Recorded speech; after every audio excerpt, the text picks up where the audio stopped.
Once again, you already know what it is, and you already know where you have reached the best up-and-coming professional wrestling combat sports podcast anywhere in the world. This is Hubbard Wrestling Weekly, and this is HUBBanomics Superstar Profiles, Volume 8. A couple days ago on Juneteenth, hope you guys had a great Juneteenth holiday. I dropped the Ricochet episode and his pending departure from World Wrestling Entertainment. Talked about what's going to happen next for him and some opinions on that. Previous episodes include Sting in AEW, Toni Storm, the AEW Women's Champion, the Learning Tree, Chris Jericho. A little breakdown of how Triple H is done as CCO of WWE, and the list goes on and on and on. I want to thank you guys for showing love to HUBBanomics.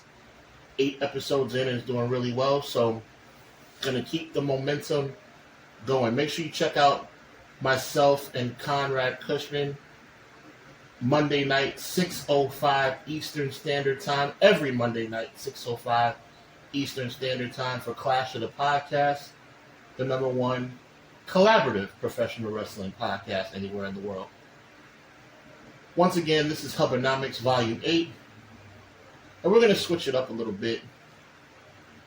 And the profile that I'm going to do for you today is not particularly about a superstar. I know this is HUBBanomics Superstar Profiles, but the profile that I want to do this evening is going to be about not a superstar, but a championship. Because on this edition of HUBBanomics, we're going to discuss the current state of one of the most historic championships in the history of professional wrestling. I'm talking about Randy Macho Man Savage. I'm talking about the Heartbreak Kid Shawn Michaels, Bret the Hitman Hart, Mr. Perfect Kurt Hennig, Scott Hall, Kevin Nash. The list goes on and on and on. Randy Orton, Edge, Chris Jericho, Stone Cold Steve Austin, The Rock. We're talking about the Intercontinental Heavyweight Championship. So let's get right into this thing.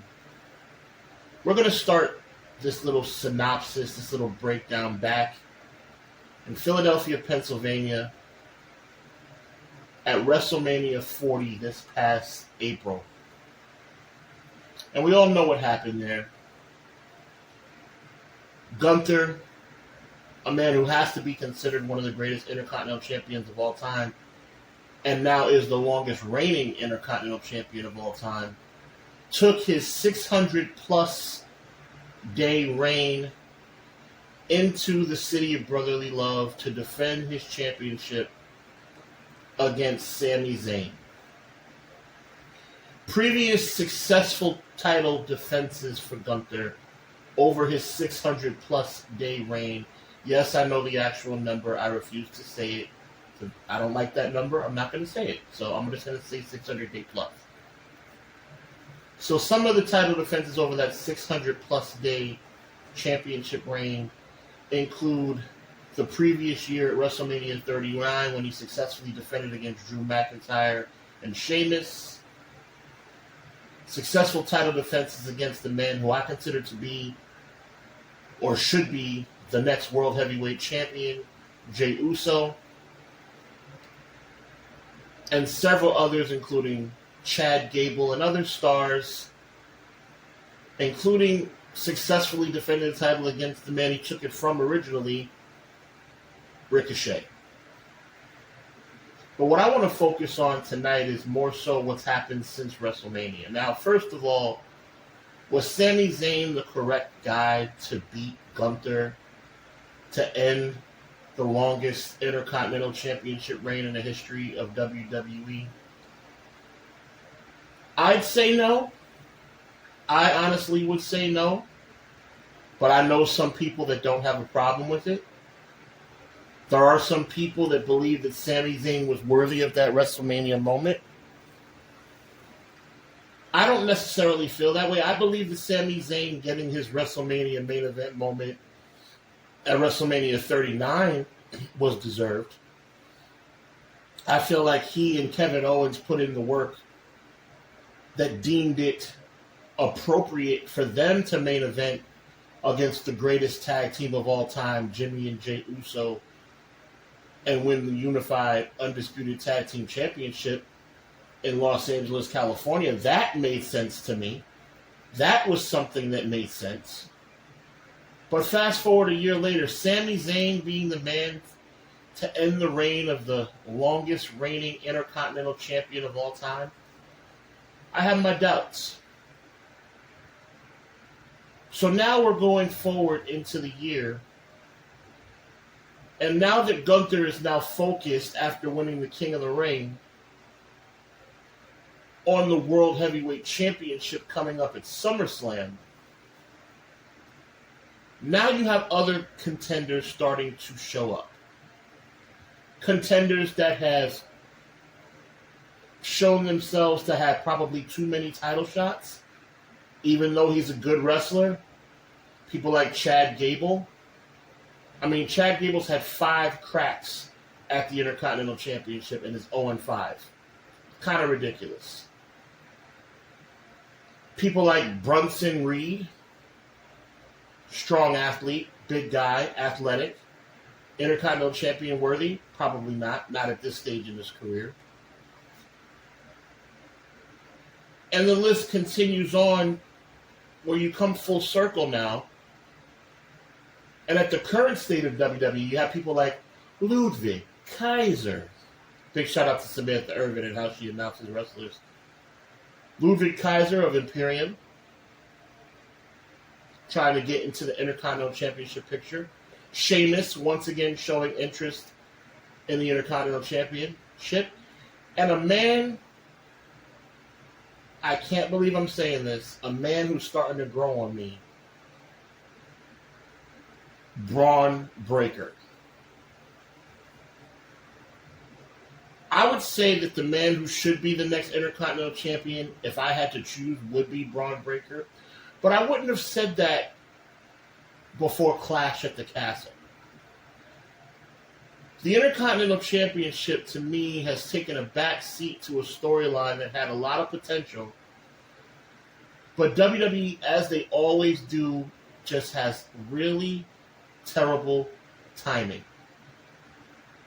When you think about Sami Zayn versus Chad Gable for the Intercontinental Championship and the ongoing storyline with he and the Alpha Academy. By the way, good job by the Alpha Academy. Maxine Dupree, Tozawa, Otis, the characters they've been playing, the roles they've been playing. I really like what they've been doing, and I hope it leads to something really good. But I said it on Clash of the Podcast with Conrad. I said, this match at Clash at the Castle a couple of weeks ago should have ended either one of two ways. There should have been only two options of how this match should have ended. One, Chad Gable should have become the new Intercontinental Champion. Or Otis finally gets fed up and beats up Chad Gable for the way Chad Gable's been treating Maxine and Tozawa. And Otis, honestly. But what do we get at Clash at the Castle? We got neither. Sami Zayn manages to retain. Otis once again walks away. And then the next night on Raw, Otis pushes down Chad Gable, but what does that really mean? We'll see what happens maybe this coming Monday night. But it leaves a lot to be desired. And when a storyline falls flat and it's centered around arguably the most historic championship in the history of the business, what does that say about the state of the championship? Now, will Sami Zayn go down as one of the greatest Intercontinental Champions of all time? I'd say no. Is he a serviceable Intercontinental Champion? Yes. Is he a strong athlete and strong character? Yes. But does Sami Zayn bring the history and lineage and athletic prowess that is usually synonymous with the Intercontinental Championship? I don't think so. But with the recent emergence of Braun Breaker, I believe the Intercontinental Championship's legacy can be restored. This kid was a cornball in NXT. A complete cornball. I didn't like him. I thought he came across lame. I thought he came across goofy. And pretty much just a cheap knockoff of his uncle. But something happened with Braun Breaker, which is the complete opposite of everybody else that's come from NXT. Usually when you come from NXT, your career gets destroyed. Shinsuke Nakamura, Bobby Roode, need I say more? Yes, there's people like Bayley and Sasha Banks and Roman Reigns and Seth Rollins and Big. There's a lot of people who came from NXT who had good careers. But what I mean is, there's been so many instances where people have come from NXT being dominant in NXT and just were completely misused and completely destroyed by WWE management once they came up to Raw or SmackDown. But I gotta be honest with you. Braun Breaker has made a giant leap in the right direction since joining the Monday Night Raw roster. The spears, the mannerisms, it's working. And I like it. And as soon as he stepped up to the plate last week on Raw, as soon as he got in the face of Sami Zayn, I said to myself, yep, that guy is going to restore. That guy is going to replenish. That guy is going to bring back to prominence the Intercontinental Championship. Because that guy is going to do what Gunther did. That guy is going to be a dominant Intercontinental Champion. And I say this to WWE management, Triple H, Pritchard, whoever. You better do right by this kid. Don't, what Conrad always talking about, striking while the iron's hot. Don't drag it out 6-8 months. Don't make the people get bored. The people are interested. That spot that he did with Ludwig Kaiser, when Ludwig Kaiser was circling the bin to destroy Sheamus's leg, and then you see Braun Breaker run the opposite way around the ring and spear him in half, that was the moment I said, this kid is legit. This kid deserves to be the Intercontinental Champion. I just don't see it with Sami Zayn. I never did when it came to the IC belt. The Intercontinental Championship should be considered the second biggest title in the company. And that's what there's no question about that. Or at least the second biggest title on Raw, because now there's 2 world championships. It has to be treated that way. So we need to get that belt around the waist of a dominant guy like Braun Breaker, or maybe revisit Jey Uso if Jey Uso doesn't win the World Heavyweight Championship, which he should. He should win Money in the Bank, and he should win the world title. But I digress. The Intercontinental Championship in WWE over the past few years has not been what it should be. For a lot of dark clouds, there's only been one silver lining, and that's been Gunther. But now that Gunther, as I said earlier, has moved on to setting his sights to SummerSlam and the World Heavyweight Championship, and probably Damian Priest, because I don't think that Damian Priest is going to lose to Seth Rollins at Money in the Bank. It's time for somebody to step up.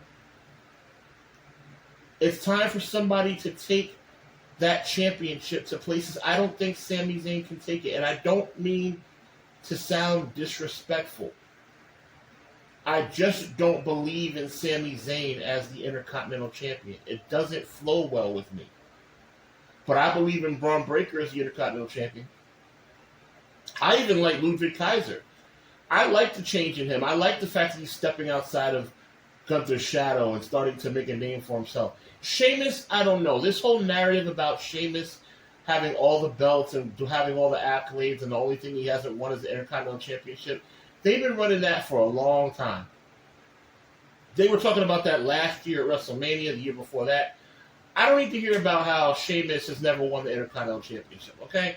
I'm tired of that. Let's move on. Let's get some new blood in here, and let's get this ball rolling, and let's get this title back to where it should have been a long time ago. Again, a lot of dark clouds as it relates to Intercontinental Championship, with a silver lining being Gunther. Now what we need to do is we need to get the belt around the man's waist that can make it prominent again. And I think that man is going to be Braun Breaker. And I'm not mad at it because Braun Breaker has changed my perception of him. I believe Braun Breaker is worthy of upsetting. I guess it would be considered an upset this early in his Raw career, but an upset over Sami Zayn. I'd like to see something like that. And I think it would really take that championship to a new level. So, for me, it's all about respect for one of the greatest championships of all time. It's all about showing the people that you still, as a company, believe that this championship should mean something.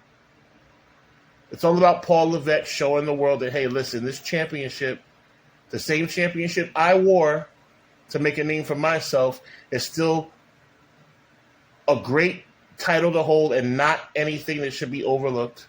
Okay, we're not going to treat it like the 24/7 title. We're not going to treat it like the United States title. We're going to treat this as the second biggest championship outside of a world title in the company. Point blank, period.